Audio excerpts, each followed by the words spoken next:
Un cordial saludo. Un día más, con la gracia del Señor, proseguimos el comentario del Catecismo de nuestra Madre la Iglesia. En la parte introductoria a la liturgia en la que nos encontramos, estamos explicando el lugar de la celebración, dónde celebrar.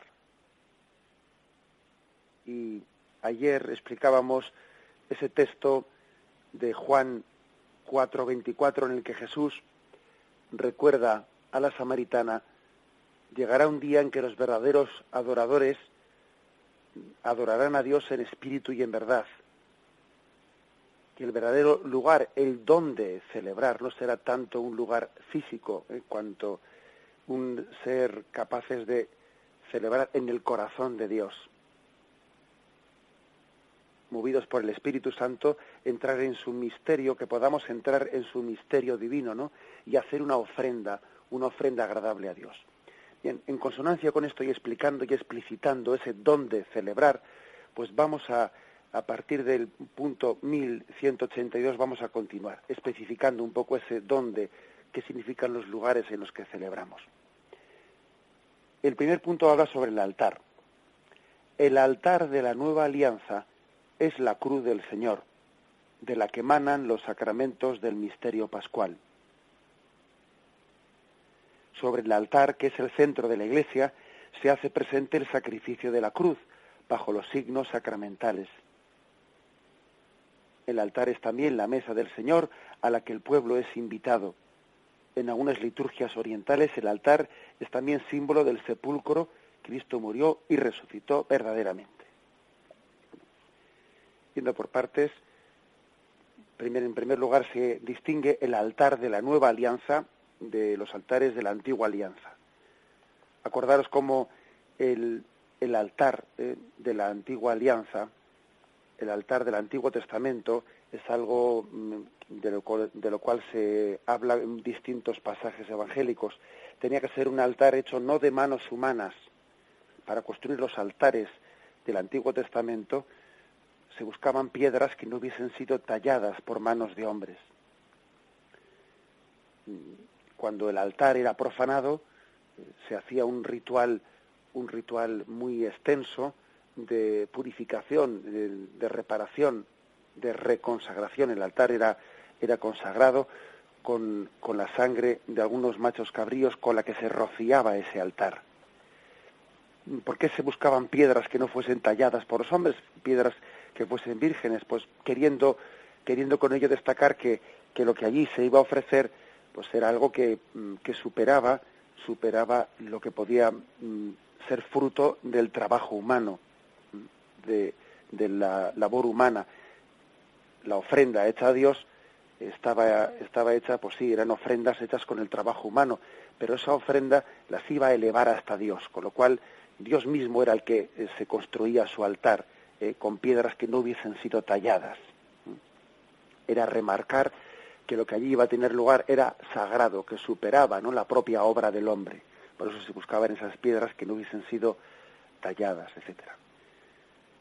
Pero aquí sin embargo, hay un salto muy grande, ¿no?, del Antiguo Testamento al Nuevo Testamento, de la concepción del altar. Tal es así que dice aquí se nos ofrece una reflexión en Hebreos 13:10, el hecho de que el nuevo altar para nosotros, el verdadero altar en el que se ofrecen sacrificios, es la cruz del Señor. El altar era la mesa, la piedra sobre la que se ofrecían sacrificios. El altar era aquella roca sobre la que Abraham colocó a su hijo Isaac para ofrecerle el sacrificio. El altar es, por lo tanto, sinónimo de lugar, piedra, mesa sobre la que se ofrece un sacrificio. Por eso aquí el Nuevo Testamento, una vez más, ¿no?, la nueva alianza supera la antigua alianza, le da sentido a la antigua alianza. La verdadera piedra sobre la que se ofrece el sacrificio, el verdadero altar, es la cruz de Jesús. Ese es el altar. Ese es tu verdadero altar. Una vez más, lo que hace la nueva alianza es espiritualizar los contenidos de la antigua alianza, porque en una religiosidad demasiado cosificada o demasiado ritualizada, pues es posible que la concepción del altar se hubiese reducido o se hubiese casi sí, reducido sencillamente al lugar, al sitio, a la piedra, al elemento litúrgico, ¿no? Perdiendo de perspectiva todo su significado espiritual, ¿eh?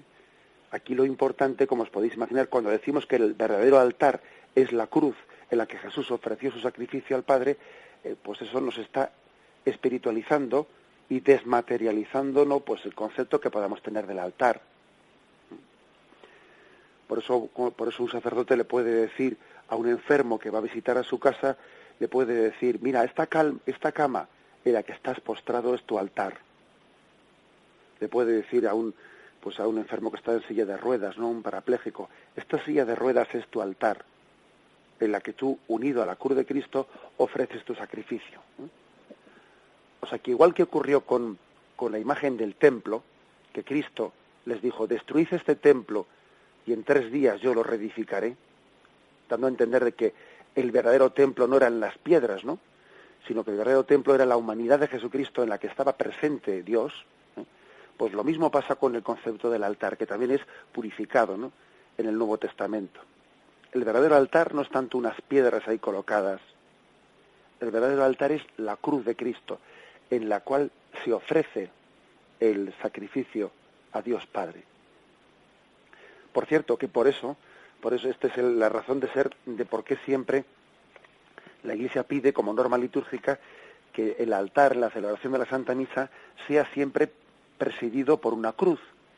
La ordenación del misal romano habla así, ¿no?, claramente de que una cruz debe de estar sobre el altar, bien sea colocada encima de ello o fuera de él, que incluso esta cruz ha de ser claramente visible, no solo durante la liturgia, sino en todo tiempo, recordando a los fieles, dice así la ordenación general del misal romano, recordando a los fieles la pasión salvadora del Señor, y permaneciendo junto al altar también fuera de las celebraciones litúrgicas.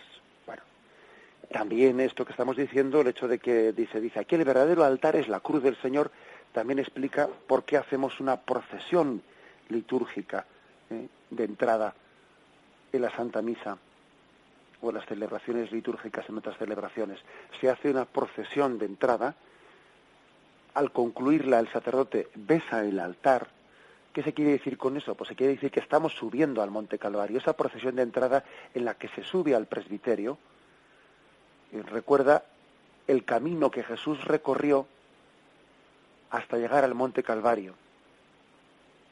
La procesión de entrada, pues, en la cual cantamos un canto, esa procesión de entrada nos está también poniendo frente a la cruz de Cristo. El verdadero altar es la cruz de Cristo.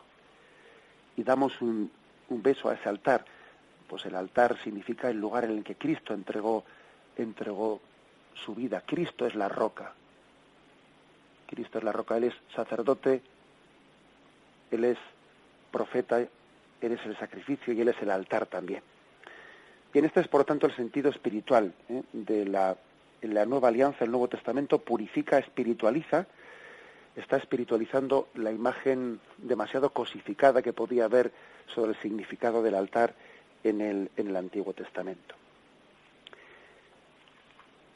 Dando un paso más para entenderlo en mayor profundidad, Hebreos 13:10 hace referencia a cómo, ahora lo voy a leer, cómo el Señor murió en la cruz de Cristo, el Monte Calvario, fue plantado fuera de las murallas de Jerusalén.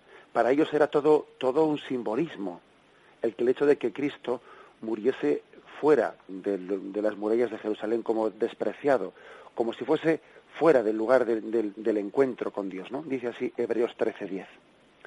Ayer como hoy Jesucristo es el mismo, y lo será siempre. No os dejéis seducir por doctrinas varias y extrañas. Mejor es fortalecer el corazón con la gracia que con alimentos que nada aprovecharon a los que siguieron ese camino. Tenemos nosotros un altar del cual no tiene derecho a comer los que dan culto en la tienda. Los cuerpos de los animales cuya sangre lleva el sumo sacerdote al santuario para la expiación del pecado son quemados fuera del campamento. Por eso también Jesús, para santificar al pueblo con su sangre, padeció fuera de la puerta. Así pues, salgamos donde Él, fuera del campamento, cargando con su oprobio. que no tenemos aquí una ciudad permanente, sino que andamos buscando la del futuro. Ofrezcamos sin cesar por medio de él a Dios un sacrificio de alabanza, es decir, el fruto de los labios que celebran su nombre. La carta a los Hebreos aquí nos recuerda que tenemos nosotros un altar que ha sido expulsado fuera del campamento. Aquí por campamento se entiende el lugar en el que el pueblo de Israel tiene instalado su culto, ¿no? El templo de Jerusalén. Ese texto de los Hebreos lo que dice es que el verdadero altar fue expulsado del lugar del templo, porque Jesús murió en el monte Calvario. Luego el verdadero altar está colocado fuera de ese lugar sagrado a partir de Jesucristo.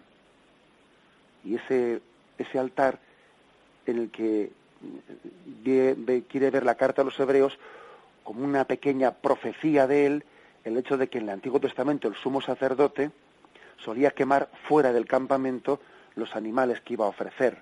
Dice, así también ahora Jesucristo es ofrecido fuera del campamento. Hace como una evocación de que el sumo sacerdote que iba a ofrecer allí en el altar sacrificaba los animales, pero luego sin embargo los quemaba fuera del campamento. Dice, aquello era una figura, una metáfora de lo que estaba por suceder con Jesucristo, que iba a ofrecer su vida fuera del campamento expulsado. Y dice, salgamos también donde él, fuera del campamento, cargando con su oprobio. La carta a los Hebreos, cuando dice esto, pues lógicamente está haciendo referencia a que para los cristianos seguir a Cristo pues era sinónimo de tener que salir fuera de la sinagoga, tener que salir fuera del templo de Jerusalén para adorar al verdadero Dios, pues ahora en espíritu y en verdad, allí donde el sacrificio de Cristo fuese rememorado. Es, por lo tanto, volver a decir, ojo, que a partir de ahora el verdadero culto no está en esas piedras que están colocadas en el templo de Jerusalén. A partir de ahora el verdadero culto está allí donde el sacrificio de Cristo es sacramentalmente de nuevo renovado y ofrecido al Padre. En resumen, tenemos que venerar el altar no solo, no principalmente, no como un elemento litúrgico, sino entendiendo todo su significado espiritual. Es el lugar de la entrega de Cristo. El Calvario está significado en el altar. De hecho, si el altar se aconseja que sea de piedra, o si es de madera, se suele pedir que se ponga encima de él un ara de piedra, incrustada dentro de ese altar de madera. Si se hace eso, es para evocar la roca del monte Calvario en la cual se clavó la cruz. El altar pues evoca esa roca que es Cristo, encima de la cual se ofrece a Cristo mismo. Cristo es el que ofrece, Cristo es la misma víctima que es ofrecida, y Cristo es el altar sobre el que se ofrece. Cristo está representado pues en 3 lugares en el sacrificio del altar. Está representado en el sacerdote que está ofreciendo. Está representado, por supuesto, en la ofrenda que es ofrecida. Y está representado en el altar, en el lugar en el que se ofrece. Si el altar es de piedra, como digo, está con ello evocando que en él se clavó la cruz de Cristo. Cuando uno va a Tierra Santa y puede entrar en el Santo Sepulcro y allí subir al altar del Calvario, allí se conserva esa roca, la roca en la que fue clavada la cruz de Cristo. Todos los altares del mundo están simbolizando esa roca, la roca allí que conservamos en el Santo Sepulcro, el lugar en el que fue clavada la cruz de Cristo. Ese es el altar. Por eso hacemos una procesión subiendo al monte Calvario, por eso besamos ese altar, imagen de la roca en la que Cristo fue crucificado. Por eso ponemos una cruz para que presida el sacrificio eucarístico. Me despido con la bendición de Dios Todopoderoso. Padre, Hijo y Espíritu Santo, descienda sobre vosotros. Alabado sea Jesucristo.